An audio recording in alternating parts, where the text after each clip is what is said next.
Sidang jemaah salat Isya terhadap dengan dalam Allah, insyaallah pada malam ini akan menyampaikan tausiah yang diisi oleh Ustaz Profesor Dr. Herman Ilham Maulana. Sementara Imam Turai diimami oleh Ustaz Khairul Huda, sedangkan salat dibantu oleh Ustaz Jalmuri. Kata Ustaz kepada waktu mempersilakan sebelum dan sesudahnya kami aturkan dua terima kasih. Assalamualaikum warahmatullahi wabarakatuh.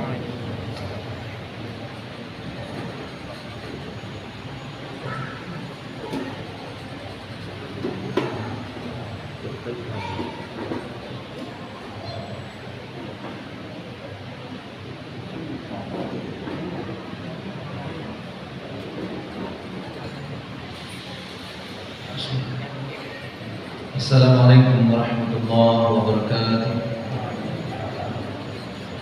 Innal hamdalillah nahmaduhu wa nasta'inuhu wa nastaghfiruh wa na'udzu billahi min shururi anfusina wa min sayyiati a'malina.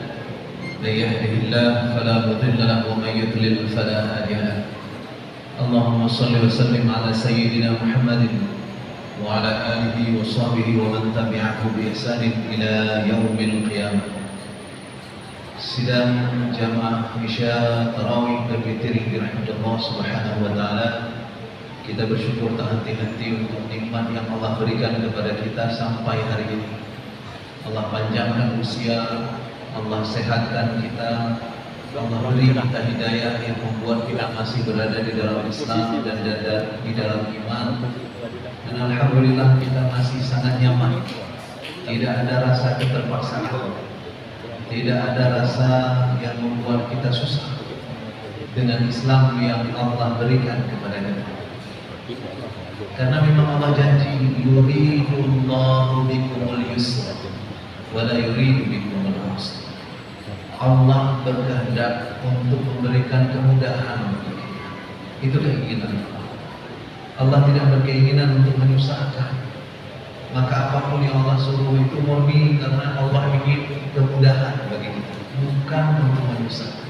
Allah suruh kita sholat untuk buat kita mudah. Allah suruh kita puasa untuk buat kita mudah. Allah suruh kita bayar zakat untuk buat kita mudah.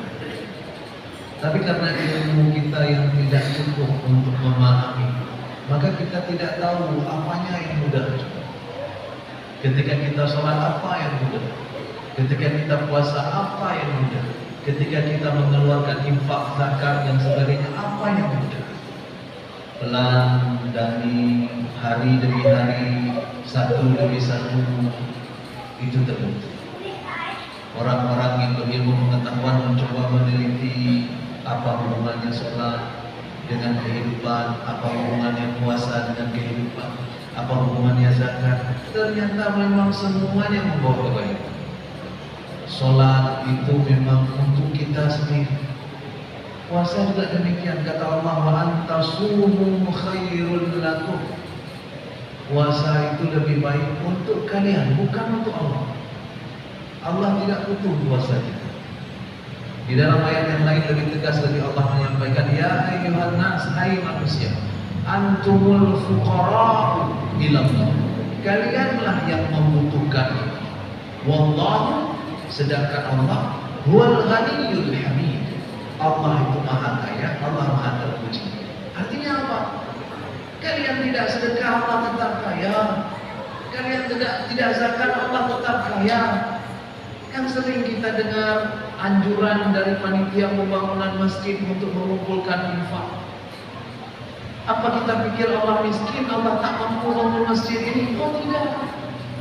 Allah mampu, Allah maha mampu buat masjid. Tapi Allah beri kita kesempatan untuk berpartisipasi. Allah beri kita kesempatan untuk berkontribusi. Allah mampu, Allah mampu. Kalaupun kita tidak mau, Allah mampu sendirian. Qiyamuhu min nafsih. Qiyamuhu min nafsih. Jadi Allah itu berdiri sendiri. Tidak perlu tolongan kita. Allah berdiri sendiri. Maka sudah jemaah yang dirahmati Allah Subhanahu wa ta'ala, semua yang kita lakukan itu memang untuk kita semuanya. Semua. In ahsantum ahsantum li anfusikum.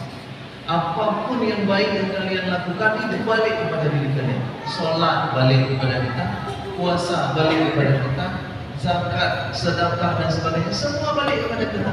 Dan seperti yang saya sebutkan tadi, satu demi satu sudah mulai terbukti.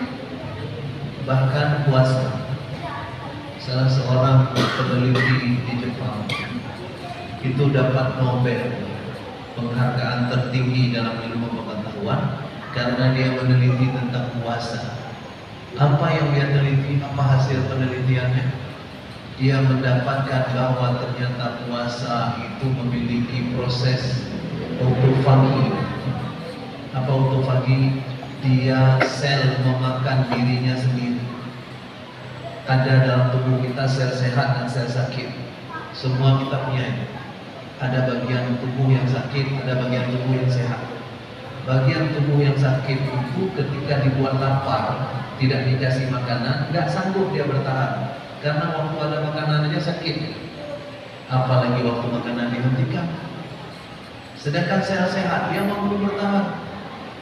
Tapi ketika dalam keadaan lapar, maka akan kejadian saling memakan. Siapa yang memakan? Yang sehat memakan yang sakit. Kenapa? Karena nggak ada makanan, maka yang sehat ini akan memakan yang sakit. Apa yang terjadi? Semakin sering kita puasa, semakin banyak sel sakit kita hilang, semakin tinggal sel sehat saja. Dan dengan penelitian itu, peneliti Jepang ini dapat Nobel, penghargaan terbesar dalam ilmu pengetahuan. Yang menarik adalah sebelum dia teliti, Islam sudah mewajibkan kita puasa, dan Islam sudah berani. Saya ulangi, Islam sudah berani mengungkapkan di dalam Al-Quran, wa antasumu khairul lakum. Puasa itu membuat kalian menjadi lebih baik kita. Hari ini baru diketahui apa lebih baiknya. Maka sedang jemaah yang dirahmati Allah Subhanahu wa taala, tak perlu ragu kita dengan apa yang tertulis di dalam Al-Quran. Dan itu sebabnya Rasul orang mukmin percaya penuh dengan Al-Quran. Tadi dibaca tadi oleh Imam. Amana Rasul bima unzila ilaihi min rabbih wal mu'minun.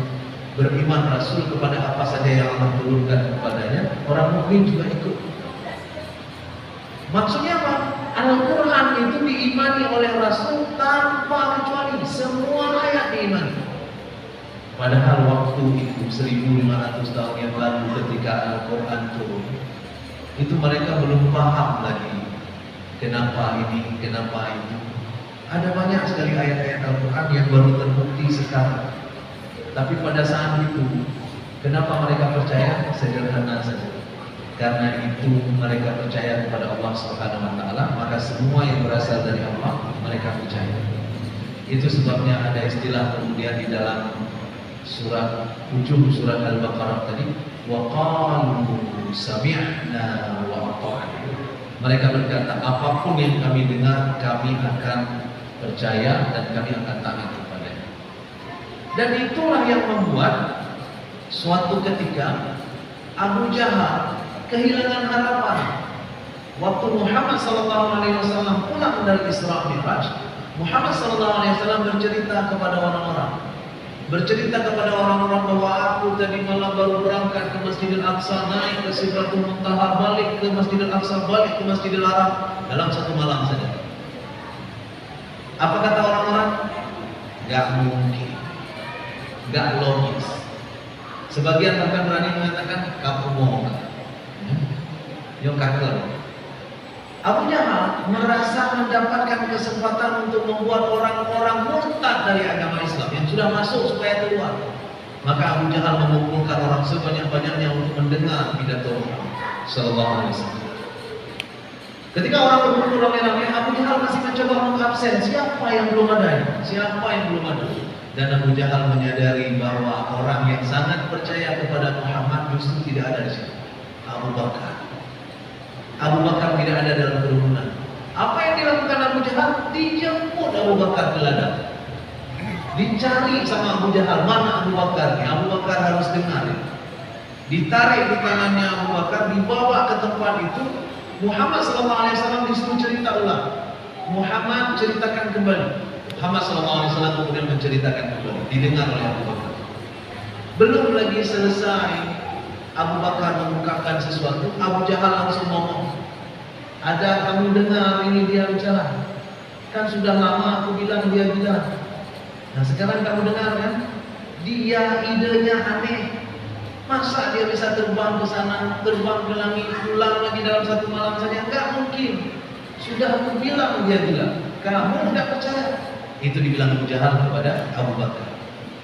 Kemudian Abu Jahal bertanya, ini dengan apa yang dia sampaikan masih percaya kamu? Masih percaya enggak? Abu Bakar waktu itu mengatakan, kalau datang dari mulut dia, kalau keluar dari mulut Muhammad, yang lebih gila dari ini saja aku percaya. Maka waktu itulah Abu Bakar digelar Abu Bakar As-Siddiq, pecinta kebenaran. Saking digelarnya As-Siddiq Abu Bakar, nama orang tua Abu Bakar tidak banyak yang kenal. Coba di dalam masjid ini ada yang tahu nama orang tua Abu Bakar? Yang lain semua kita tahu. Utsman bin Affan, Umar bin Khattab, Ali bin Abi Thalib. Abu Bakar, padahal ada kultur orang Arab, ada budaya orang Arab. Kalau anak itu hebat, anak itu baik, anak itu taat, maka anak itu tidak dipanggil namanya, tapi dipanggil nama orang tuanya. Siapa contohnya? Kita kenal Ibnu Abbas. Apa arti Ibnu Abbas? Itu bukan nama dia. Itu artinya anak si Abbas. Siapa nama Ibnu Abbas? Abdullah. Tapi jarang disebutkan Abdullah. Yang sering disebut Ibnu Abbas. Ada Ibnu Hajar, ada Ibnu Umar, Ibnu Mas'ud, apalagi banyak sekali Ibnu. Hanya di Aceh saja Ibnu Hajar, tapi bapaknya bukan Hajar. Di Aceh ada orang namanya, katanya Zona Ibnu Hajar, bapak Rona Hajar, bukan Ali. Kenapa orang kita kadang-kadang tidak mengerti bahasanya, ya kan? Kalau zaman dulu, di zaman bahasa Arab itu, di zaman orang Arab itu dulu, itu budaya bahwa orang-orang anak-anak yang hebat itu dipanggil oleh orang tuanya. Ibnu Umar, anak si Umar. Ibnu Abbas, anak si Abbas. Ibnu Hajar, anak si Hajar. Ibnu Mas'ud, anak si Mas'ud. Tapi Abu Bakar, di antara Ibnu Mas'ud, Ibnu Umar, Ibnu Hajar, itu masih lebih tinggi level Abu Bakar. Abu Bakar itu sahabat yang paling tinggi takwanya dibanding para sahabat yang lain. Setelah Rasulullah, Abu Bakar. Umar saja iri sama Abu Bakar. Ya. Kenapa? Karena menurut Umar, level iman Umar itu jauh di bawah Abu Bakar. Jadi Umar minder sama Abu Bakar. Tapi sudah sehebat itu Abu Bakar, tidak diketahui siapa bapaknya. Tidak terlalu terkenal bapaknya. Siapa nama bapak Abu Bakar? Ini saya bocorin, jangan bilang orang. Ya. Nama bapak Abu Bakar Abu Quhafah. Tapi jarang kita dengar. Kenapa jarang kita dengar? Karena karakter As-Siddiqnya Abu Bakar kental sekali. Pecinta kebenaran, mempercayai apapun yang datang dari Allah dan Rasulnya, percaya, mengimani dan menaati. Itulah yang harusnya kita lakukan. Karena kalaupun kita taat kepada apa yang Allah sampaikan, itu tidak akan terbeban kita terlalu berat. Tadi dibaca juga oleh Imam. Apa bacaannya tadi? La yukallifullahu nafsan illa wus'aha. Allah kalau mau memberikan beban kepada kita, tidak akan pernah melewati kemampuan kita. Jadi kalau syariat yang Allah buat kepada kita, tak akan pernah melewati syariat kemampuan kita. Puasa misalnya, belum pernah ada kita dengar orang yang meninggal karena puasa. Angkat keluar demo. Ya. Bahkan di dunia sebelah utara atau dunia sebelah selatan, yang kadang-kadang mereka harus puasa 20 jam. Karena sistem peredaran matahari yang tidak sama setiap tahunnya. Di daerah negara-negara Denmark, Norwegia, Islandia di sana di kutub utara, itu di musim-musim panas lalu kena Ramadan, mereka harus berpuasa 20 jam. Bahkan ada negara yang tidak pernah tenggelam mataharinya, sehingga mereka terpaksa harus mengambil waktu sahur dan waktu berbuka dengan negara yang terdekat. Jadi majelis ulama mereka harus mengambil imsakiyah dengan negara terdekat. Kenapa? Negara mereka nggak bisa imsakiyah karena matahari tidak pernah tenggelam. Matahari mau tenggelam, naik lagi. Besok mau tenggelam, naik lagi. Ada negara yang seperti itu di daerah kutub di bagian utara. Artinya apa? Berapa lama mereka berpuasa? 20 jam. 20 jam mereka berpuasa. Tapi tidak pernah dilaporkan ada yang meninggal. Kenapa? Karena janji Allah, la yukallifullahu nafsan illa wus'aha. Tidak ada beban yang lebih berat daripada beban kemampuan kita untuk menanggung. Maka itu sidang jemaah yang dirahmati Allah Subhanahu wa taala itu cukup sebagai alasan bagi kita untuk sami'na wa ata'na, untuk percaya penuh pada apapun yang kita dengar dari Allah Subhanahu wa taala dan kita mengikutinya. Tidak pernah ada rugi orang-orang yang mengikuti apa yang Allah gambarkan. Orang lain melihat kita kesusahan, kita mah biasa saja. Ini puasa sudah hari berapa? 12 atau 13? Kira-kira begitu. Sudah hampir pertengahan puasa, ada rasanya kita berat? Enggak. Perasaan baru kemarin kita mulai. Tidak terasa bahwa ini sudah hampir selesai. Kenapa? Tidak terasa berat. Tapi orang lain, orang-orang kafir itu menyangka kita sudah berat sekali. Cristiano Ronaldo, pemain bola hebat di Arab sana, mencoba puasa 2 hari.